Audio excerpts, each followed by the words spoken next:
기도하고 싶습니다. 하나님께서 당신의 아버지가 되어주십니다. 여러분은 하나님을 어떻게 부르십니까? 우리가 기도할 때 하나님을 호칭하는 그 호칭이 참으로 다양합니다. 전능하신 하나님, 자비로우신 하나님, 사랑의 하나님, 내 아버지 하나님, 많은 이름들이 있습니다. 그런데 오늘 사도 바울은 오늘 본문의 말씀을 통해서 우리에게 아빠, 아버지라고 하나님을 부르라고 말씀하고 있습니다. 원래 원어 아빠는 여러분이 잘 알고 있다시피 아바입니다. 아바. 예. 아바는요, 신약 성경에 3번 등장합니다. 한 번은 예수님께서 사용하셨고, 2번은 오늘 본문과 로마서에서 사도 바울이 사용했습니다. 이 아바는요, 유대인들이 일상용어로 사용하던 아람어입니다. 그래서 직역하면 아빠예요, 아빠. 이 아바가 어디에서 출발했냐면, 아이들이 그 아빠를 향해서 부를 때 첫 마디가 정확하게 아빠 그러지 않잖아요. 그렇죠? 예? 부르면 아빠 비슷한데 아빠는 아니고 그런 부름을 가지고 사실은 이 아이들의 언어에서 출발했습니다. 마치 그런 거죠. 아빠가 일터에 갔다가 돌아오면 그 어린아이가 아빠를 보고 달려가서 그 아빠의 다리를 꼭 끌어안고 아빠라고 부르는 그 용어에서 사실은 유래된 단어입니다. 그래서 이렇게 부르는 어린아이의 아버지를 향한 아빠라는 부르짖음은 어떠한 장벽도 없고 가장 친근하고 가장 다정한 용어입니다. 사실 저희 막내가요, 저에게 엄마라고 부릅니다. 아직도 아빠라고 부르지 못해요.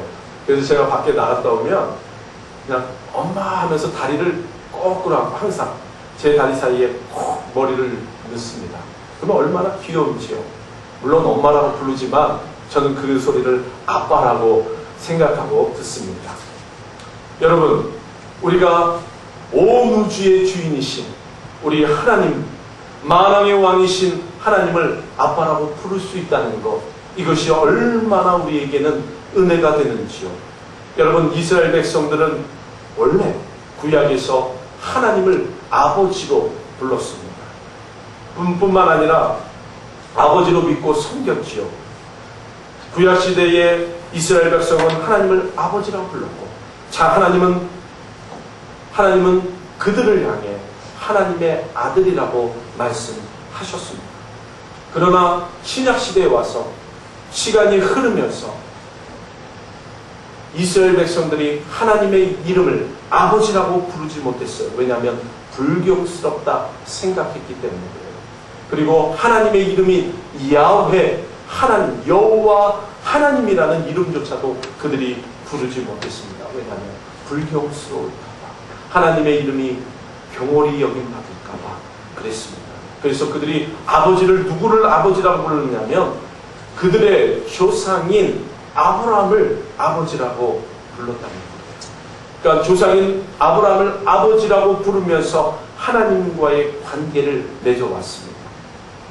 그런데 예수님께서 이 땅에 오셔서 하나님 나라의 복음을 전하실 때마다 언제나 하나님을 아버지라고 부르셨다는 거예요.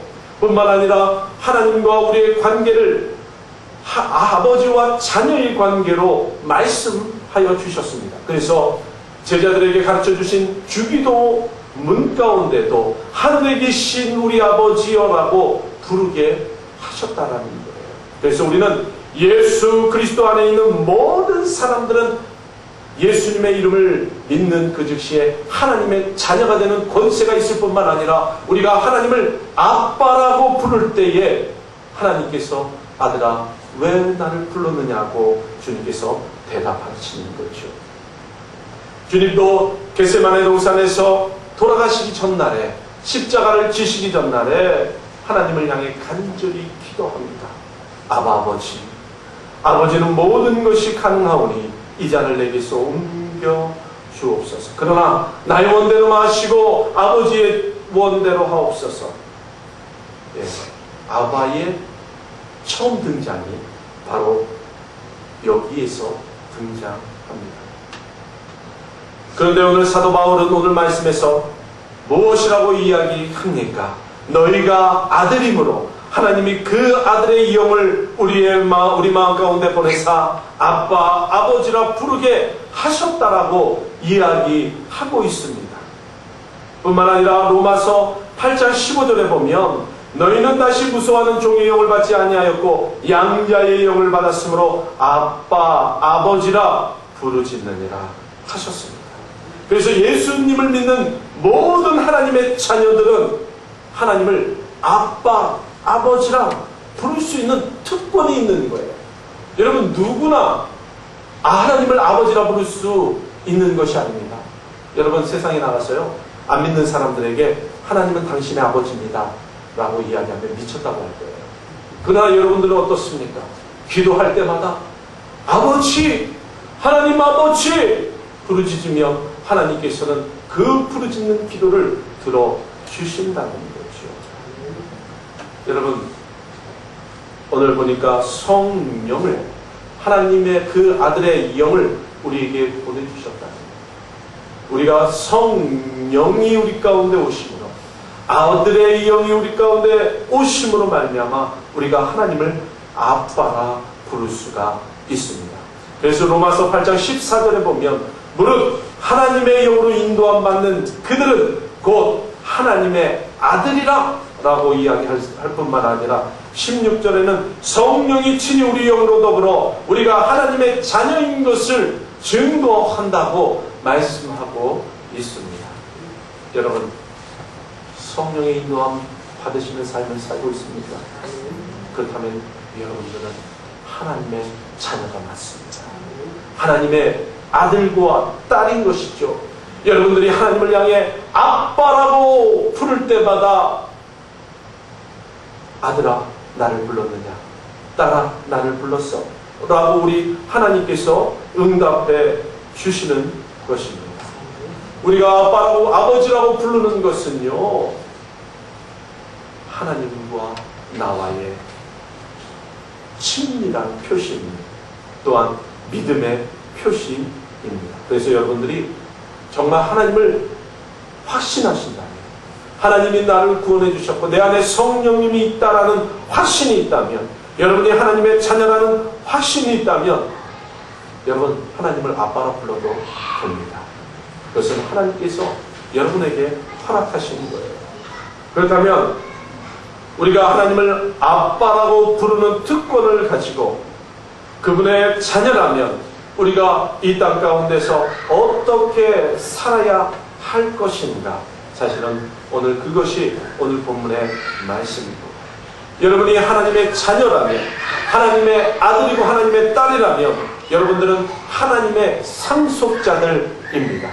여러분, 그래서 여러분들은 더 이상 종의 멍에를 매는 자가 아니라 자유함을 누리는 하나님의 자녀라고 말씀하고 있는 것이죠. 이것이 바로 우리가 하나님을 아빠라고 부르는 자녀가 누리는 특권입니다. 여러분, 오늘 본문의 말씀 보면 1절과 2절에 보면 유업을 이을 자가 모든 것의 주인이나 어렸을 동안에는 종과 다름이 없어서 아버지가 정한 때까지 후견인과 청지기 아래 있나니 이와 같이 우리도 어렸을 때는 이 세상의 초등학문 아래 있어서 종노릇 하였다라고 이야기하고 있습니다.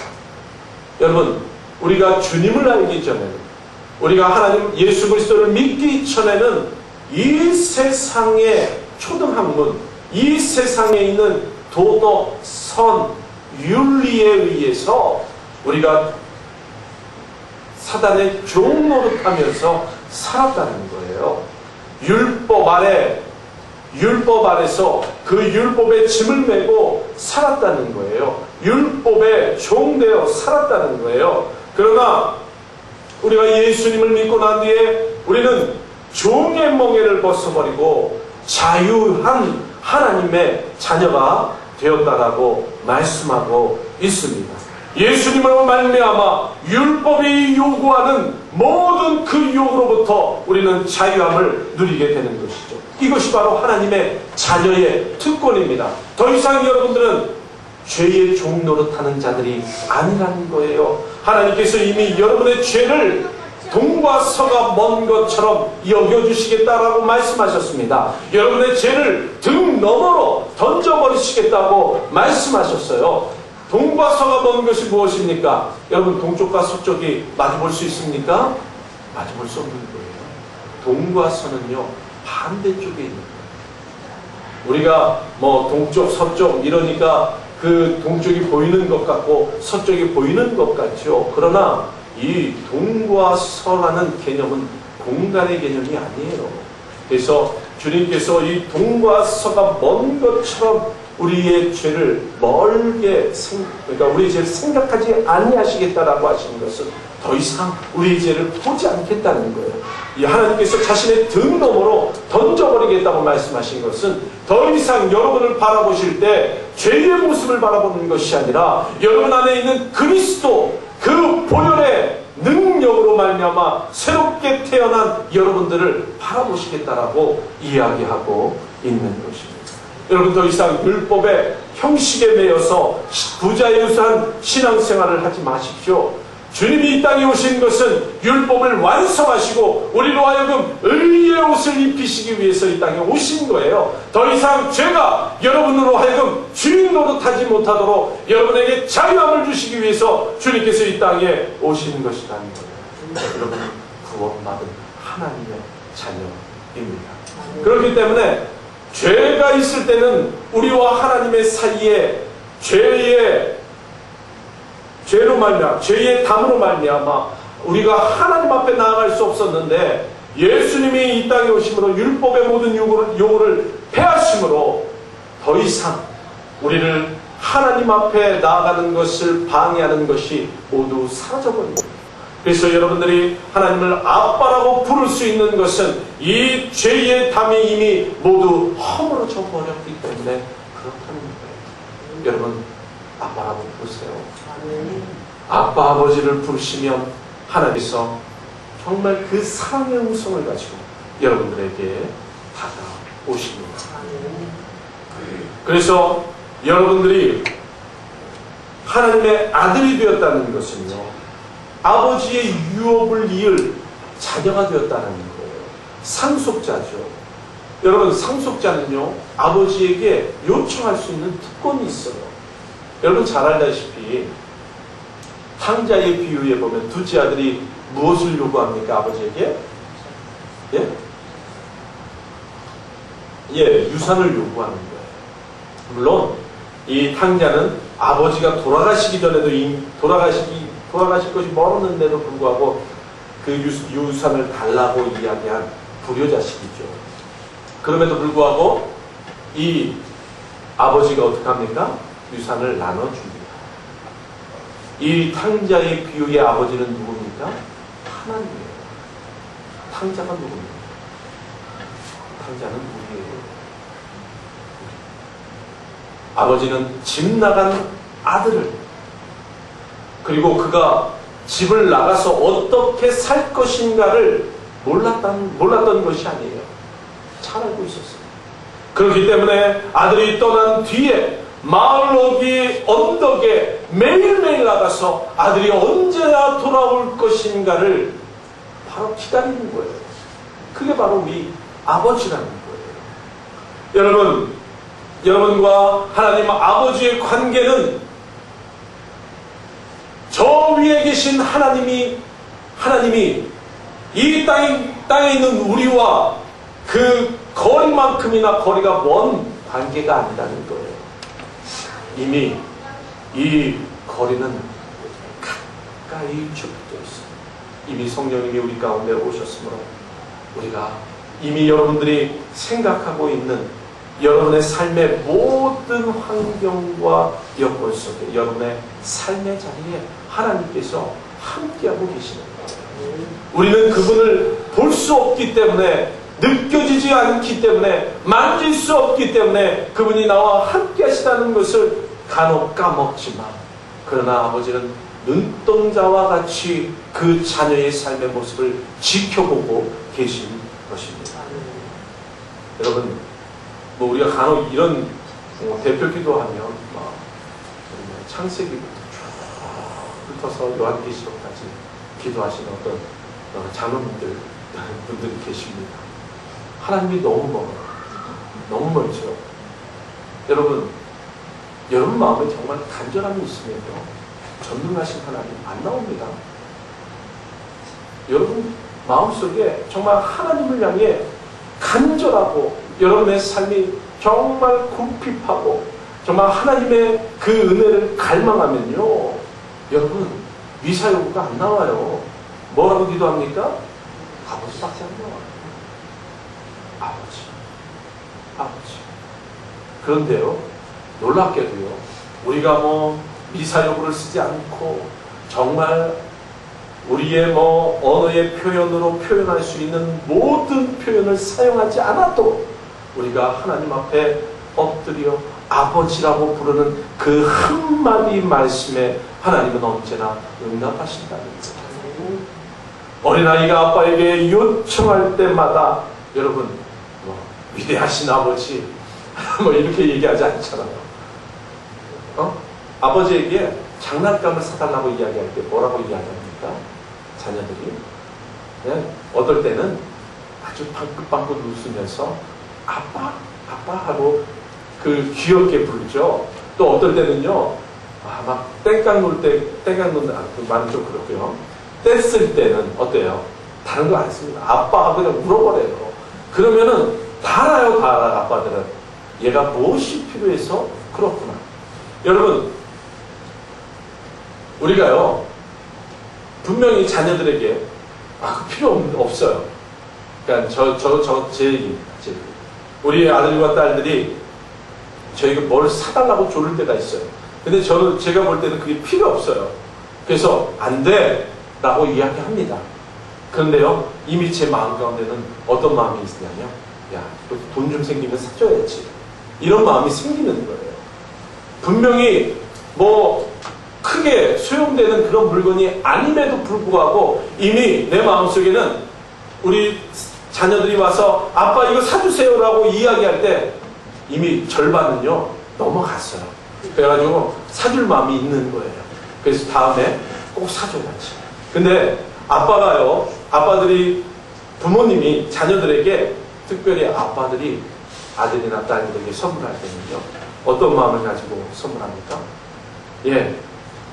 자녀가 무엇을 사달라고 할 때요, 그 선물을 받고 기뻐할 자녀의 모습을 상상하며 사는 거예요. 그냥 사는 게 아닙니다. 내가 이것을 사가지고 가서 우리 아들, 딸에게 줄 때 그 아들과 딸이 정말 기뻐하는 그 반응을 기대하면서 선물하는 거예요. 그래서 정말 기대하고 있는 반응이 나오면 어떻습니까? 너무 좋은 거예요. 마찬가지. 우리 하나님 아버지도 여러분들을 위해서, 여러분들이 하나님께 부르짖지 않아도요, 우리의 삶 속에 필요한 모든 것을 다 하시는 분이에요. 우리가 아버지라고 부를 때 이미 하나님은 그 마음이 절반이 어떤 마음이냐면, 야, 내가 너가 가장 필요할 때 그걸 내가 줄게. 이미 우리 아버지의 마음은 그러한 마음이라는 거예요. 그래서 이미 우리가 기뻐하는 모습을 기대하고 있는 거예요. 여러분, 우리 하나님 아버지가 얼마나 좋은 분이십니까? 여러분들을 위해서 이미 모든 필요한 것들을 쫙 준비해놓고 계십니다.